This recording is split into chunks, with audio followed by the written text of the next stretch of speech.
Donald Trump continues his savage assault on truth, honesty and candor.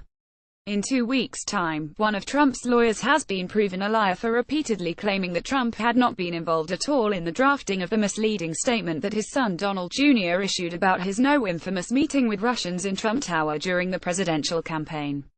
As the Washington Post reported on Monday, flying home from Germany on July 8 aboard Air Force One, Trump personally dictated a statement in which Trump Jr. said that he and the Russian lawyer had primarily discussed a program about the adoption of Russian children when they met in June 2016, according to multiple people with knowledge of the deliberations.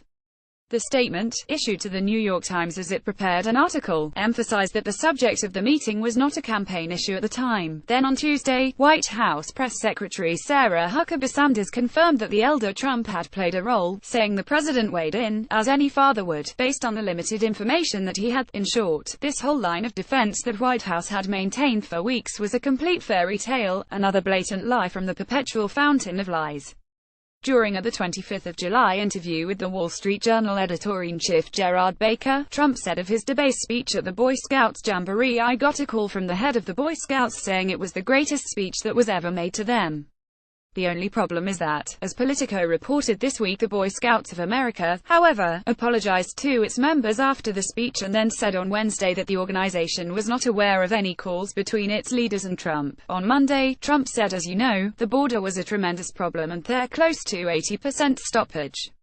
Even the president of Mexico called me. They said their southern border, very few people are coming because they know they're not going to get through our border, which is the ultimate compliment. The problem, as ABC News reports, the Mexican government says President Enrique Peña Nieto did not call us President Donald Trump to compliment his immigration policies, as Trump had claimed, and an American official confirmed that no telephone conversation recently occurred between Trump and Peña Nieto. But perhaps most disturbing and despicable is an allegation in a lawsuit filed by Rod Wheeler, a private detective who was hired by the family of Seth Rich, an aide for the Democratic National Committee who was fatally shot last summer in Washington, to investigate his death.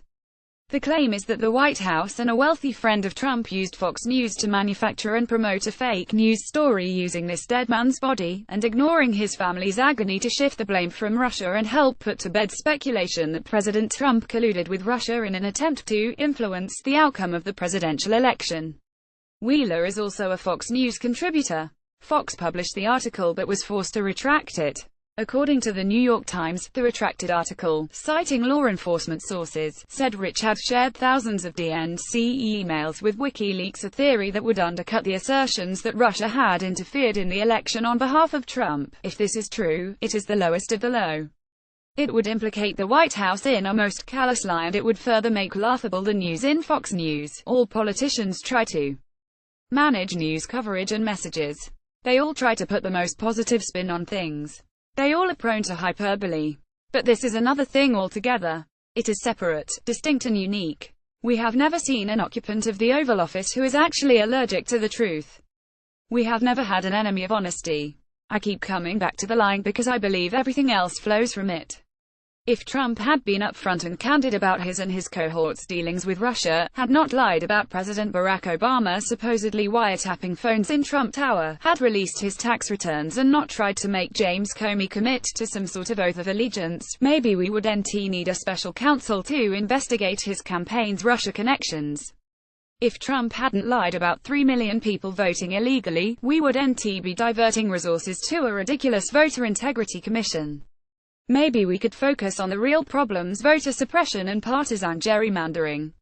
As Nate Cohn pointed out Wednesday on The Upshot, heading into the 2018 midterms, data and conventional wisdom agree gerrymandering is a big reason the GOP has a real chance to retain control of the House, even if the Democrats score a clear win in the overall popular vote. If Trump had been honest in his fake outreach to black voters during the campaign, what the hell do you have to lose? The attack on civil rights by this Justice Department would make sense. The reversal on private prisons, the review of consent decrees, the return to the failed drug policies of the 1990s would make sense.